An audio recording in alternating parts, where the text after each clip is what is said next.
ബലാത്സംഗ കേസിലെ പ്രതി മുൻ സർക്കാർ അഭിഭാഷകൻ പി.ജി. മനു ഹൈക്കോടതിയിൽ ജാമ്യ ഹർജി നൽകി. ഹർജിയിൽ ഹൈക്കോടതി സർക്കാരിന്റെ നിലപാട് തേടി ആരോഗ്യ പ്രശ്നങ്ങൾ ചൂണ്ടിക്കാട്ടിയാണ് ജാമ്യ ഹർജി. വിവരങ്ങളുമായി രേഷ്മ ബാബു ചേരുകയാണ്. രേഷ്മ, മനു ജാമ്യ ഹർജി നൽകിയിരിക്കുകയാണ്. ജാമ്യ ഹർജിയിലെ എന്തൊക്കെ കാര്യങ്ങളാണ് പരാമർശങ്ങൾ, മറ്റ് വിശദാംശങ്ങൾ കൂടി?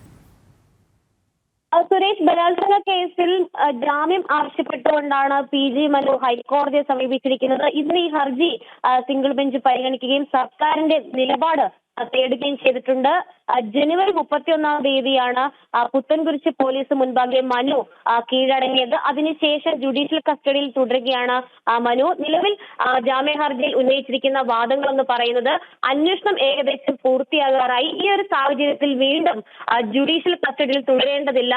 മാത്രവുമല്ല, തനിക്ക് വളരെ വലിയ ആരോഗ്യ പ്രശ്നങ്ങളുണ്ട്. ചികിത്സയിൽ ഇരിക്കെ തന്നെയാണ് കീഴടങ്ങിയത്. അതുകൊണ്ട് തന്നെ മതിയായ ചികിത്സ ആവശ്യമാണ്. അതിനാൽ ജാമ്യം നൽകണം, ഏത് ഉപാധിയും അനുസരിക്കാൻ താൻ തയ്യാറാണെന്നും നേരത്തെ തന്നെ അന്വേഷണവുമായിട്ടും ചോദ്യം ചെയ്യലുമായിട്ട് സഹകരിച്ചിരുന്നുവെന്നും ജാമ്യ ഹർജിയിൽ പി.ജി. മനു വ്യക്തമാക്കുകയും ചെയ്യുന്നുണ്ട്. എന്നാലും അടുത്ത ആഴ്ചത്തേക്ക് ഹൈക്കോടതി ഹർജി വീണ്ടും പരിഗണിക്കാനായി മാറ്റിയിട്ടുണ്ട്. സർക്കാരിന്റെ അടക്കം നിലപാട് പരിശോധിച്ച ശേഷമായിരിക്കും ഹൈക്കോടതി ഈ ജാമ്യ ഹർജിയിൽ വീണ്ടും വാദം കേൾക്കുക.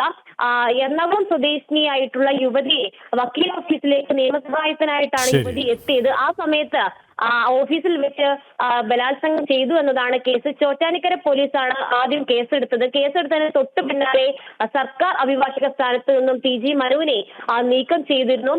പിന്നീട് മുൻകൂർ ജാമ്യാപേക്ഷയുമായിട്ട് സുപ്രീം കോടതിയെ സമീപിച്ചെങ്കിലും ഇരു കോടതികളും ഈ ഹർജികൾ തള്ളിയതോടുകൂടിയാണ് ജനുവരി 31-ന് മനു കീഴടങ്ങിയത്.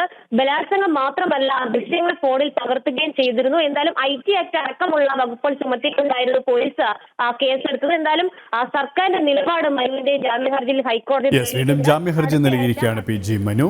രേഷ്മയാണ് വിവരങ്ങൾ നൽകിയത്.